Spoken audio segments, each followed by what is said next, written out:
Okay, so here's just a real quick video rundown of what I'm going to be expecting for the test. Um, Basically, with our objectives up on the board here.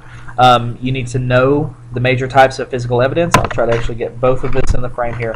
If you look on your left, you'll see our objectives. On your right, you'll see a couple of examples of some types of things that will be on the test that we talked about in class. You need to be able to list and describe at least 4 types of physical evidence. Actually be able to pick out, there's probably going to be some matching questions where you're going to have to pick out some of the physical evidence. Don't just know the name of it, know the information that goes along with it. I'm putting the entire chapter, the entire chapter is already actually attached to the first video lecture, and so you'll need to look at that. You need to know the difference between identification and comparison evidence. You also need to know the process. Okay, so with identification, that's determining what a substance is, and there's 2 parts to it. First, you have to have an actual test that can determine what a substance is, and you have to be able to, the test has to work, okay, and without a shadow of doubt, make sure that that substance is what you're testing for. Comparison evidence is determining a common origin. So it might be something like a hair sample, and you're going to compare a hair that you found at the crime scene with the hairs of the suspects, the crime scene investigators, family suspects, dogs, whatever, to determine if that hair, what it goes along with. You'll also need to be able to give examples of both identification and comparison. And so that would be a good thing. Know the spectrum of individual characteristics and class characteristics and why class is more important. But also you need to be able to understand why there is a variation, why something can be a class characteristic, like you have a brand new tire, okay, and how there's 10,000 other people with that same brand new tire. But the particular way that your car wears on that tire over time actually causes it to have more of an individual characteristic. You also need to know about how class characteristic as the probability of some,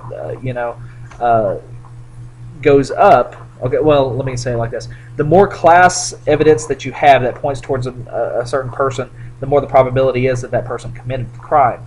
And so the more unlikely you have all these things together, the more probable it is. We talked about the product rule. The product rule generally deals with things like some physical evidence like blood typing, blood proteins, stuff like that. And so you can actually figure out specific percentage, okay, that points towards a person. However, the majority of class evidence does not have a specific ratio or a specific probability value that goes along with it. So you need to know about the value of physical evidence. You need to know some of the limitations of it. Let's see.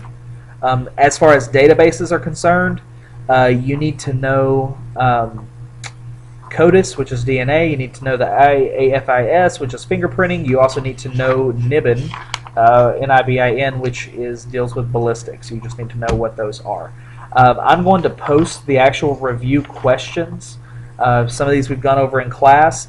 If there's any of these review questions that you look at and you just don't know, this is what I want you to do. I want you to post, either you post it on this particular thing. Help each other, okay? So if somebody posts a question, they're like, I don't understand this, then you can come along and you can help them answer it, okay? I would love to do that. As a matter of fact, I'll tell you that if somebody posts something and you come along and you help them out, I'll give you some extra points for doing that.